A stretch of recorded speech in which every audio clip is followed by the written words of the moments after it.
Shifting gears a little bit, was it not Joel Kim Booster who told you and Bowen to tamper down the Housewives talk on Las Culch? And why? Yeah, he actually said that one time because I think he there so there was like a sea change in Las Culturistas content when Bowen and I decided to go full tilt Housewives fan. And that's not to say that the podcast is a full tilt Housewives podcast, but I do think they get mentioned on almost every episode. I would never call us a Housewives podcast, no shade. This is not a Housewives And podcast. I'm not saying it's you. I'm saying Yeah. it to anyone out there who has a Housewives podcast who is like, Yes. oh, that's shady. I love Housewives podcasts. They're actually the only ones I listen to. And that's because they talk about the shit that I want to hear. And also shout out to this podcast, obviously. But I really think that Joel was just sensitive to the fact that he had friends that listen to the podcast that aren't Housewives people. And he was like, you guys realize you talk about this so much and you have so many fans that don't watch them. And I will say, like, sometimes I'm self-conscious about it because I know that some people just genuinely look down upon that interest that is Housewives, but I really don't care. And at this point, I'm like, gonna talk about what I want to talk about. Yeah. And if it happens to be Meredith Marks, who I met, by the way, at the Fire Island premiere, then so be it. With Brooks Marks and Seth. Okay, so I met Meredith, and so picture this. I am rolling up to the Fire Island premiere. I'm wearing Versace. I'm like getting ready to hit the carpet. This is the big moment. I get out. The publicist Shelby from Searchlight looks at me and goes, Meredith Marks is here. I beeline away from the carpet, walk over to her, and I'm like, oh my God. I didn't even introduce myself. I was like, I'm in the movie and I'm a huge fan. And I just want to say, like, it's so cool that you're here. And she was like, oh my God, that's so exciting. Thank you so much. And she introduced me to Seth. I gave them both a hug, took a picture with Meredith. And I was like, I've talked to Brooks a little bit online. And she was like, oh, he's going to be here shortly. I didn't get to meet him, but she did DM me later because she didn't realize who I was, I guess. And she had followed me a while back because I was one of the first to buy the full Brooks Marks tracksuit. Yeah, and I modeled it and everything and like really like posted about it because I love it. It's really comfy. And I just like, I'm a Housewives consumer. Like I will support the girls and the boys. And she was very, very, very sweet about that and really appreciated that. And they're a sweet family. I didn't get to meet Brooks, but there is an iconic like there's footage of an interview I'm doing on the carpet and the whole Marks family is like on the line behind me, like taking photos and like being together. And it's just me like, you know, spouting off about like chosen family and the themes of the film. And then the Markses are in the back, just like being iconic. Now, you gave what I think is the greatest performance on Watch What Happens Live history. Wow, that is amazing of you to say. I felt Truly. good about it, but that is high praise.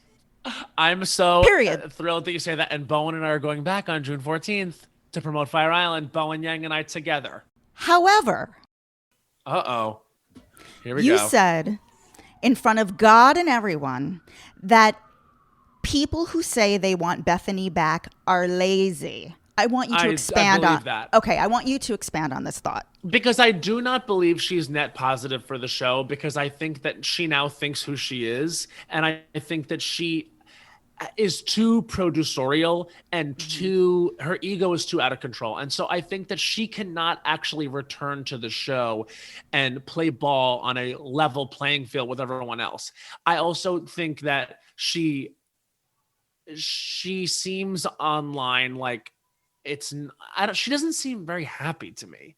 Like, and the energy doesn't seem good. Like, and I stand by everything I said. I'm Bethenny lost me forever with the way that she treated Carol that last season. That was just, it was beyond the pale for me when she said she had no career, which was something that she said too explicitly hurt her. I see Bethenny for what she is, which is like a wannabe Housewives producer. And just superiority is not an attractive quality for me. And, you know, I do think she's hilarious when she's on. I do think that she is compelling in terms of drama when she's surrounded by equals. But she seems to think she's a lot better than this now. And I don't like it. So I don't necessarily need her back. If they had her back, of course, I'd be I wouldn't stop watching. Let's just say that. I just don't think it's required the way that some New York fans seem to think it is. I do think it's lazy. Here is why New York fans like myself think that she is the missing piece in order to bring it back to greatness, and it will probably never reach those heights again. Here is why. There was an interview with Carlos King, who was the main producer on Atlanta in the early years of Jersey. And he was interviewing, he did this fucking wild interview with Ebony K. Williams that is batshit. However, Ebony did make one very good point. She said that Bethenny is what is called in the sports world as a force multiplier. Yeah, like essentially increases the gifts and talents of others just by being there. Yeah. Yes.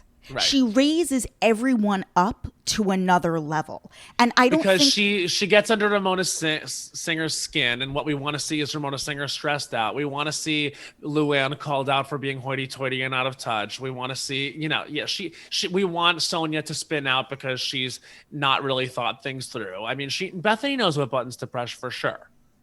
Yeah, like I feel like she elevates everybody else. And I don't think she's ever going to come back, unfortunately, but I do think this is kind of where the road ends. And also, I do want to say, as far as like the RHONY split, I don't get why they didn't just do like RHONY, like they should just do Real Housewives Brooklyn, like call it That's like what I RHONY said. Brooklyn. Like why can't Joel they and just I are do on that? the same page about this. We wanted there to be continue New York for what it is and stop trying to make it into what you're trying to make it into, because unless they're all authentically friends, it's just not going to work. Did you ever hear, there was an episode of some other show, this was maybe this was like a year and a half or 2 years ago.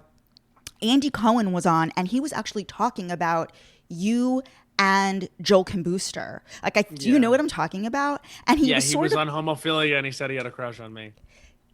So I want to go deeper on this. Okay. Are you ready to be a father of two? I think no, because, well, first of all, no. And second of all, I don't think he's actually interested in me. I think, because, when we met at Watch What Happens Live, I'll just say he was surprised by how tall I was. I think he thought I was small. And I don't know if he likes small guys, because it wasn't like he hit on me a bunch. You know what I mean? It was like we had a really great time, and I think I was good on the show, and he liked that. He immediately asked me when I could come back, which I was excited about, but it wasn't like a horny, flirty energy. I didn't think. Did you think it was? Did you think he was like hitting on me? No, I thought he was incredibly impressed with you. Well, that's nice, and maybe that's why he didn't treat me like, whatever, which is nice, because honestly, ultimately, like, I would like to keep going back and doing his show for the rest of my career. You know what I mean? Like, I don't need it to be weird with me and Andy Cohen, but I was extremely flattered that he said that. I mean, it's who doesn't want to hear that from Andy Cohen? And going back to when I said that you did give the greatest performance, like, period, they designed that entire episode around you. Well, every game, Matt, every game, it was brilliant. Like, I'm very excited for this episode with you and Bowen. Didn't Bowen think he was? Too. Well, didn't Bowen think he was banned for calling Ramona There's a little racist? bit of drama. So basically, and I think I can say this because so Bowen had some choice words for Ramona Singer. The words were white supremacist. And they didn't end up using that on the show. And Bowen, I think, felt that maybe they were angry at him for going as hard at Ramona as he did. And he thought maybe he was, quote unquote, banned, which he is not. And I verified that with Andy, and I am going back with Bowen. But there definitely is, like, they want you to pop off on Watch What Happens Live. Like, they get you drunk, let's be clear. But, there is a line. And I think, Bowen and I are sort of line bridgers in many ways, and I think that it's interesting to know where that line is, where that line lies. Like, I did my I don't think so, honey, about people saying Mauricio's the hottest house husband, but really it's Evan. But I had another one in mind, which I didn't do because I think that it was sort of hinted to me that maybe it would be too far. What was it? I was going to do I don't think so, honey, Gia. But I was advised that maybe Teresa's fans wouldn't love that. And, it wouldn't be net positive for all involved. But, who knows? Who knows? I do not think so, honey, Gia. Let's just be clear. Yes, I Don't Think So, Honey is the centerpiece of Las Culturistas, and I would like to deliver one right now, Oh my gosh. if I may. You may. Would you like me to put you on the clock? Yeah, put me on the clock. Okay, great. So here we go. I'm bringing it up. This is Jess's I Don't Think So, Honey. Your time starts now. I Don't Think So, Honey podcasters with bad audio. This is the one job you have. Make your show sound good. I Don't Think So, Honey. I Don't Think So podcasters who go on other podcasts and don't plug in a USB mic. Matt Rogers is right here. He came prepared. He has headphones and he has a proper mic. I Don't Think So, Honey. I Don't Think So, Honey podcasters who do not edit their shows. Editing is next to godliness. If you don't edit, you're a fucking flop. I Don't Think So, Honey podcasters who don't give a shit about the audience. I Don't Think So, Honey. I Don't Think So, Honey podcasters who let their guests run on and on and on with no direction, not telling a story. It's storytelling. This is the medium. 15 seconds. I Don't Think So, Honey, period. Save the 15 seconds. Wow. Okay, huge. So I have to say, and I want to just, peek behind the curtain for the audience. She did tell me to get more up on this mic. And the only reason I wasn't, because I am a mic eater. You know my show, I'm up on the mic. The only reason I wasn't is because I'm in this damn hotel and I'm sitting on the literal edge of my bed and I have my little rinky dink travel mic with me. But just so you know, I take that just as seriously as you do, honey. Whenever I hear a podcast and week in and week out, they have shit audio, I'm like, where are the producers? How is the talent okay with this? The listeners I know are pissed off because the second audio quality dips, they'll go somewhere else. They'll listen to something more crisp that's literally about the same thing because there is a podcast for every subject, not just one. There's 3 podcasts for every subject, even niche shit. Okay, so up your game. And a little even addendum to this I Don't Think So, Honey is I Don't Think So, Honey, Bethany Frankel's podcast. Half the time that fucking mic isn't even plugged in. She has Just Be behind her. It's not plugged in. It's not even lit up. You can see wires dangling in the background. Aren't you like a multimillionaire? Plug the wires in. You can get somebody to hide the wires behind the couch. Her audio is shit. It sounds different when she's just doing a rant, and it sounds different in an interview. Don't you have a producer? How does my show sound better than hers? I know. I don't think so, honey. What I'm there you go. There was your other 15 seconds.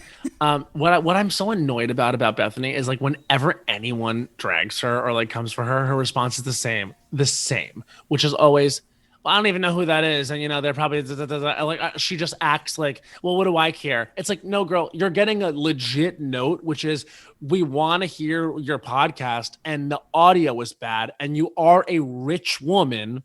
So get your mic together and plug in the damn sign. It's really not that hard. She has iHeartRadio behind her. They clearly have editors and producers. How does this producer still have a job? Honestly, you have to ask questions about what about how she's treating people. You know what I mean? Because someone probably has said, "Hey, do you want a nice mic?" No, because she thinks she knows everything. Whatever. I think Bethany's talented. I think that she's really, really, really funny and good off the cuff. But probably when that's your skill, you should make sure that people can hear it well. But who am I? I just done 300 episodes of a podcast. So if she's like, who is this guy anyway? I think I can at least respond with that. I died when you got, or you sort of have, you and Bowen have this bit about Sutton hosting SNL. I know. I had this Sutton Stracke with musical guest Candace. And I have a dream of it. And also Crystal, you're I know Rob. I know Rob. Well, we said Bowen was threatening to whip out his Crystal Kung Minkoff impression and it would change everything for him on SNL. He'd finally break out. No, but we just always have jokes about a housewife eventually hosting the show. Because it would never happen, but it is fun to think about because, what's so funny is all those SNL cast members, and a lot of people from I Love That For You, my other show, are die-hard Housewives people, Vanessa Bayer. You see her on Watch What Happens Live. She's die-hard. Molly Shannon is Molly die-hard. Shannon will jam about the Housewives. Me and Molly Shannon actually met for the first time at Countess Luann Friends concert. So I was writing for the other two. You wrote for the second season? Yes, I did. Yeah. Love. Yeah, it's a great show. And I went with the creators, Chris Kelly and Sarah Schneider, to a Countess Lou and Friends show, and Molly Shannon joined us. So we got absolutely wasted together at a Countess Lou and Friends show. I remember Murray Hill, the drag king, also performed. And there was a moment in the show where you get to go up and ask a question. And so I sort of knew Ben. Ben Rimmelauer and I are like acquaintances. We're like, we're very friendly. And he was directing the show. And I amble over to the mic. I'm wasted. I really don't have a question, but I was just like feeling my oats and like sort of 3 sheets to the wind. And Ben Rimmelauer says to Lou, he goes, "Oh, Lou, look, it's Matt Rogers from Las Culturistas." And everyone's drunk in the audience, barely listening. And Lou just goes, "Oh, yeah, of course, darling. Oh, you look absolutely stunning, darling. Thank you for coming to the show. Of course it's you." And I was like, "Hey, Lou, it's so great to see you. I just want to know." I have no question. I'm like shooting from the hip. "What's the deal with Carol?" And the whole audience like goes, "Ooh." And she just like, it was like bump set spike. She just goes, "Who?" And the whole audience, of course, erupts in applause. And she goes, "I haven't spoken to that woman since we wrapped the show." And everyone's like gagging. I, stumble my way back over to our seats. And Molly Shannon looks at me and she goes, "That was a really good question." And then years later, like in the makeup chair during the pilot, I went over to her and I was like, "Molly, it's so nice to meet you. I'm so excited to work with you. You'll never remember this, but we actually met at a Countess Luann and Friends concert." And she looks at me and she recognizes me and she goes, "Oh my God, yes, you asked that really good question." Which was literally just, "What's the deal with Carol?" I love it. Oh my God. Matt Rogers, I love you. Yes. Like, I like truly, you're like my favorite. You really are. I love you back. And when I heard that you wanted to talk to me again, I was really excited. And I was like, absolutely, because you're such good vibes and great energy. You're GVO, as Dr. Wendy once said. Actually, she said it many times. Oh my God, I love it. Who would be your dream housewife to have on the pod? We've had Dr. Wendy and we've had Garcelle, and they've been incredible. And I think if I could have a third, I mean, Karen Huger wants to come on. Like, I think for the season 2 premiere of Potomac, we'll have to have her. And I've also had some loose conversations with Whitney Rose and Meredith Marks. So for Salt Lake City, I think them. And outside of that, I mean, in terms of housewives coming on the pod, I always want to make sure that it feels like we can have a full conversation with them about everything. So Kyle Richards, Lisa Rinna, I certainly wouldn't scoff at, like, say, okay, here I guess like a Kenya Moore. You know what I mean? Here's the question. You get an email. Knock, knock. Yes. You got Bethenny and Erica Jane. They both want to come on Las Culturistas. Which one are you going to take? I pick Erica. Wow. You really, because I think hate Bethenny. It's not that I hate Bethenny. I don't hate Bethenny. I just don't want to talk to her. You know what I mean? Like Erica, I think says interesting things because she's less rehearsed and thought out. Like I think that her I don't give a fuckness is like interesting to me. Whereas like Bethenny's I don't give a fuckness is like offensive to me. Like, it's just like, okay, I understand. Like, I get it. Like, you think you're better than everything about this. I also know people that have had her on their podcast and it wasn't a good experience. Yes. Same. That's something that I've heard. Listen, more than once. Yeah. I mean, as Erica Jane once said to Dorit, I say important shit. You say too much boring shit.